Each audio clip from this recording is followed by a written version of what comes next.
Hello there. More of the fascinating circuits in logarithmic amplifiers, and today's lecture for a circuit that calculates the root square of an input voltage. And let's discuss the components of the schematic and what they do generally. We have the first op amp in here, op amp number 1,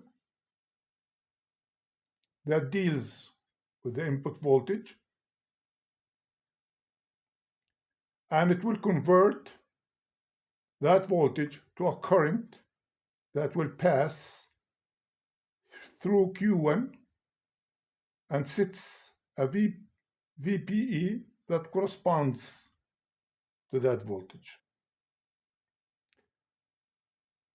In here, on Q2, and the 150K resistor in here, that deals with the reference current, 15 volts divided by the 150K, got a 0.1 milliamps, okay?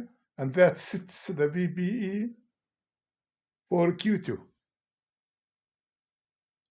The 220Ks in here are a voltage divider for 1/2 of whatever delta VPE you're gonna get at this point. So this is just a voltage divider that divides whatever the voltage to 1/2. And you have in here chip number 2, which is another precision op amp that buffers whatever delta VPE in here, okay?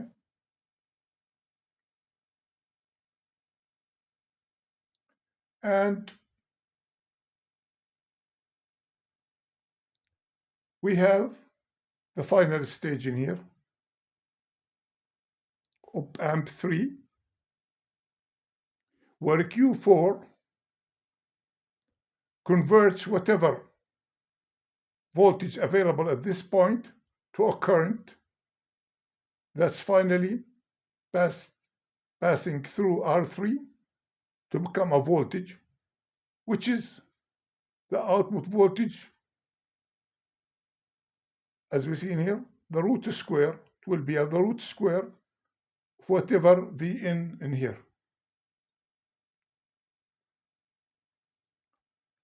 Okay, let me just read a little bit in here, that just to give an idea of how the circuit operates together, because to be honest, it's a little bit complicated.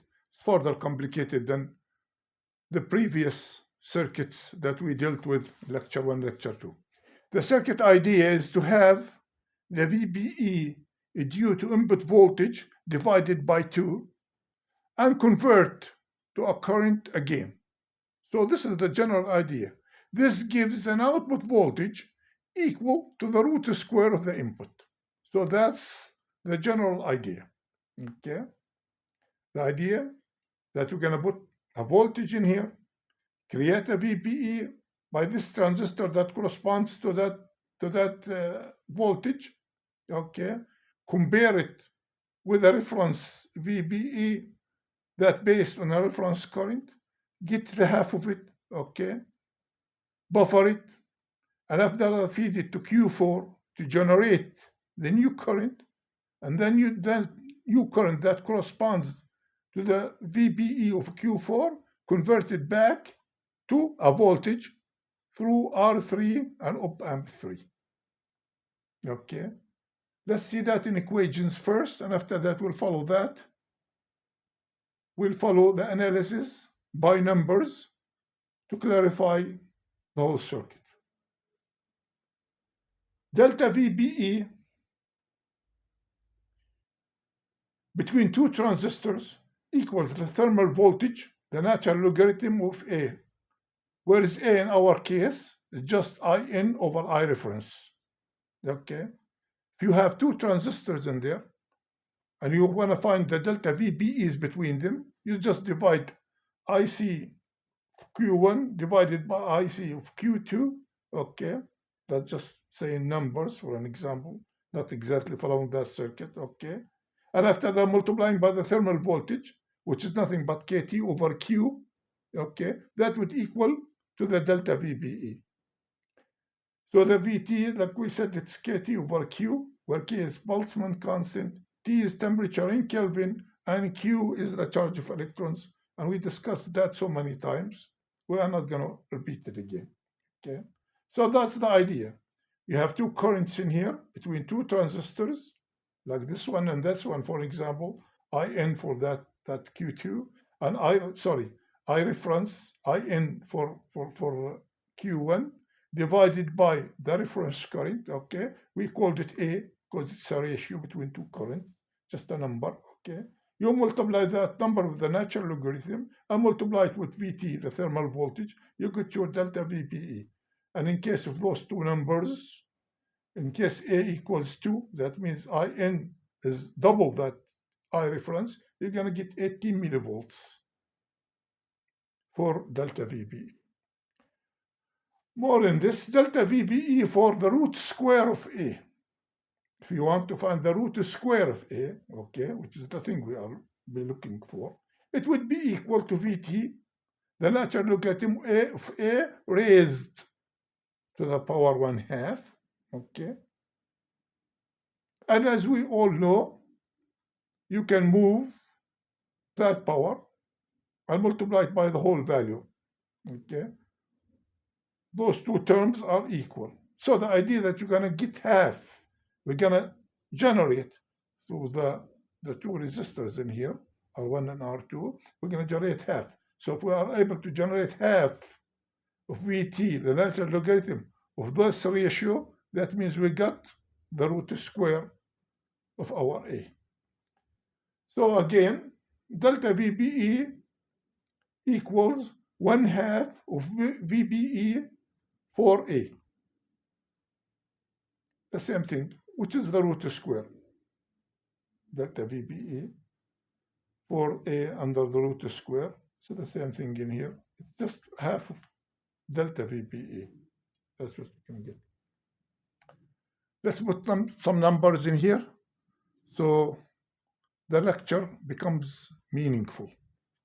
Okay, let's start first by putting, let's say 2 volts in here.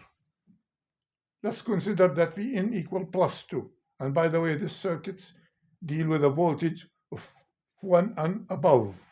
Doesn't deal with any numbers below 1 volt. And we're going to discuss that later, why it's doing that. Okay, so if we have 2 volts in here, okay, and this is a virtual ground. Why it's virtual ground? Because this is the duty of this op amp to make it a virtual ground. You put a positive here. This is a non-inverting. This output will go crazy, low. Okay, it's going to continue going low until enough current is passing Q1, okay, and back to the inverting input to equalize it. And therefore, the current will be passing from the output of the op amp through the transistor, through the emitter of the transistor. Little bit of IB will go there, which is a good news, by the way, okay? And the rest will go all the way, creating our virtual ground. So this is how this circuit works. Putting 2 volts in here, that means that your current in this case will be equal to volt divided by that means you have a 0.02 amps, 0.02 milliamps. That's our current, which is double that current that we have in here.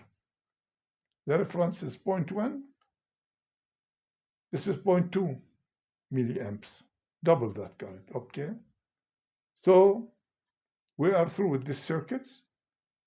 And let's go to this one in here. We get our reference 15 volts. And this point in here is very near to the ground.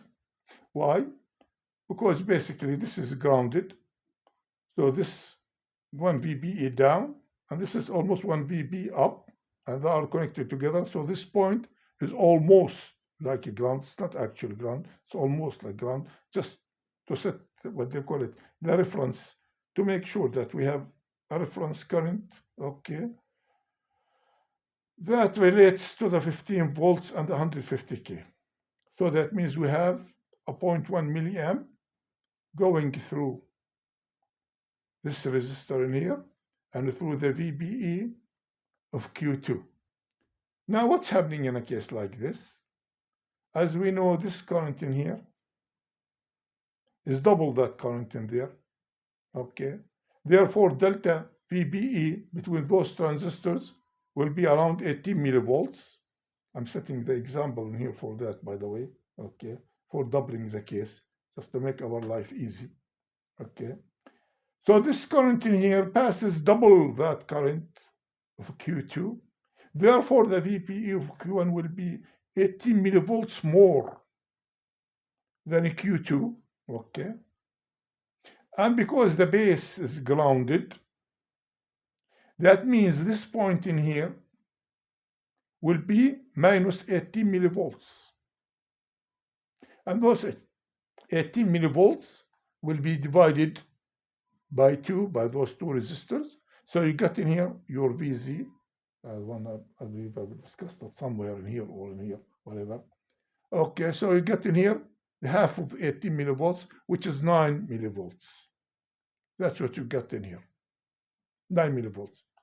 Now this op amp in here sees a minus 9 millivolts in here, and that this is non-inverting. This output will go as low as possible to create our virtual, it's not our virtual ground, to create our 9 millivolts again at the inverting input. So this will go as low as possible, pulling down the 1K, pulling down Q3, okay, the BQ3, okay, to generate our 9 millivolts. It will not stop until you have a 9 millivolts in here, until you have a 9 millivolts in here through the closed loop, okay? And therefore, the current that will be passing through this VBE in a case like this, and this transistor will supply it, by the way, this op amp will supply, this op amp will supply the current for both of these transistors. And the current that's going through Q3, through the VBE of Q3, is nothing but the reference current, which is the 0.1 milliamp. That's the current for it. And what happens after that? And what you got in here? You got our plus and minus 9 millivolts. We said this op amp will take care of this. And we have our half of VBE at this point, okay? And we have an additional negative equals to the VBE. And notice in the case like that, we are looking at the difference between the VBEs. We do not really care what the value of the VB is. Is it 0.6? Is it 0.610? Is it 540? We don't really care. It's not important because those are matched pair. We are looking at the difference between the VBEs. That's what we do. That's what we've done in here, and that's what we're going to do in here. Just the difference between the VBEs. Okay. So you already in here, you are already minus 9 millivolts, and you add to it that VBE in here. Okay. Now going to this circuit in here, that VBE in there will be copied by this one in here. That one, don't forget that it's just passing. The VBE in here corresponds to whatever I reference is, okay? And you're gonna pull that down by what? By a VBE that corresponds to the 0.1 milliamp plus the 9 millivolts that we got in here. So this VBE will be more than this one in here. By what? By 9 millivolts. And taking those 9 millivolts and adding it to that VBE will cause that current to be, let's say in here, okay, 9 millivolts multiplied by the thermal voltage at 25 degrees centigrade. That equals 25.8 millivolts, okay, the natural logarithm of X. Okay, we want to find what x is.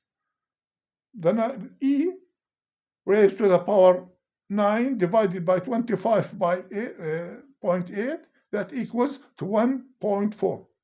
So that means that transistor will generate a current that equals to 1.4 times, okay, the reference current, i.e. the 1.4 is the root square of 2.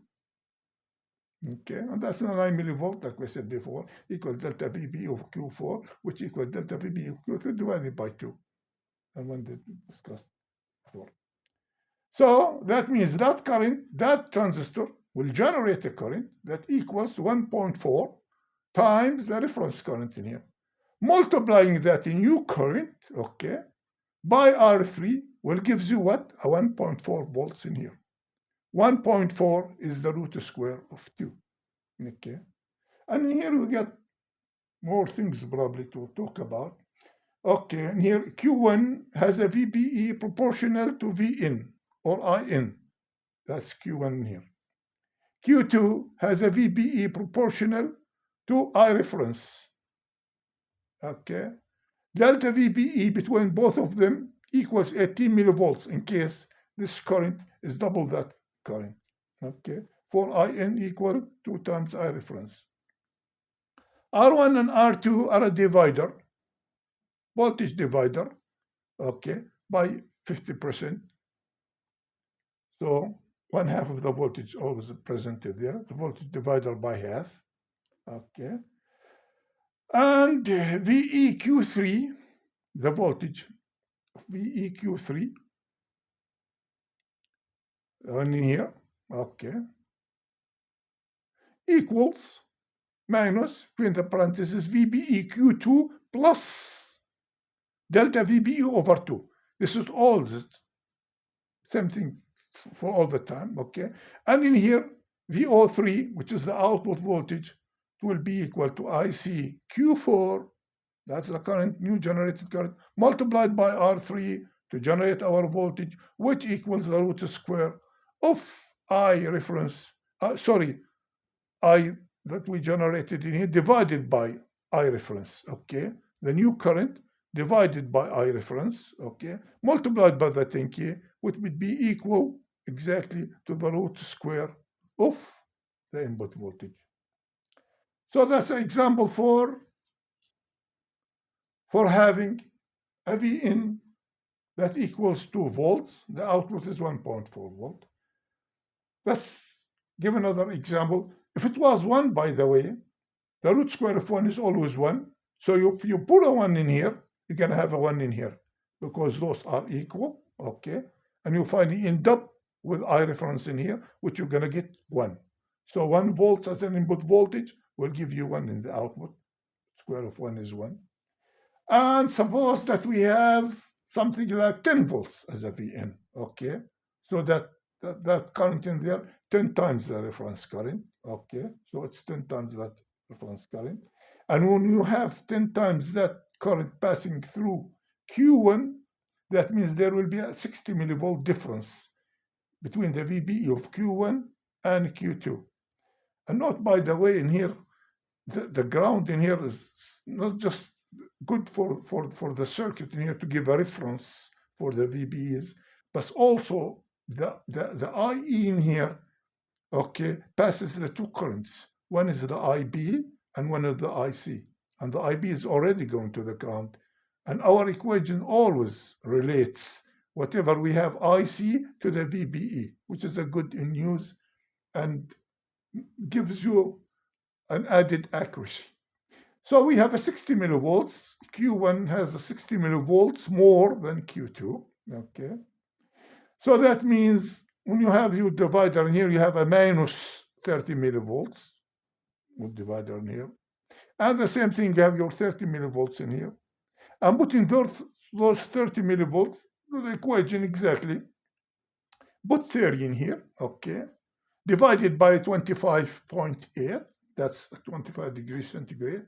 You get in here a 3.2 or 3.16, so, very near to that, which is the root square of 10. 3.16 is the root square of 10 volts. So with with a little inaccuracy, you get something like about 3.2, but whatever. This is close enough, and this is the root square. In case you have 10 volts in here, you get about 3.2 volts or 3.16 volts as an output.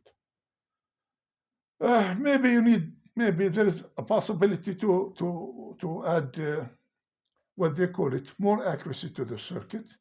Okay, probably we should have included another temperature dependent resistor with the 20s. Like an example, have something like 18 kilo ohms and add another 2 that depends on the temperature, or 1K to the temperature, so that it increases with temperature. Why? Because we always set the 25.8. That's when temperature is around 300 degrees Kelvin. Okay, so in case temperatures increase, that number would increase. It won't be 25.8, it will become more than that. So in order to compensate for something like that, increasing that value in here, okay, maybe you can put another resistor in here that depends on the temperature, okay, to make sure that it would compensate for an additional temperature. Okay, so this is the circuit that we have in here. We have a few diodes in here because this doesn't deal, by the way, with less than 1 volt. For example, you put something like about 0.5 volts, which the output will be 0.707, the root square. It doesn't deal with it because it automatically switches to positive. Okay, and switch to positive, this won't work. Okay, so you cannot switch it to a positive voltage. You cannot put voltage in here less than 1 volts. That's why you have many diodes in here for reversal of polarity, to protect the circuit from reversal of polarity. So this circuit works for 1 volt and above, not 1 volt and below. I mean, you put in here 0.25 volts, so the output would be about 0.5 in here. You have to increase it, and that means you're going to have a positive voltage in here, okay? And you can't have that. It's as simple as that. The circuit won't work. You can't have a positive voltage. So that's about it. I believe this was a very interesting lecture with a lot of useful ideas. I want to thank you for watching, and you have a nice day.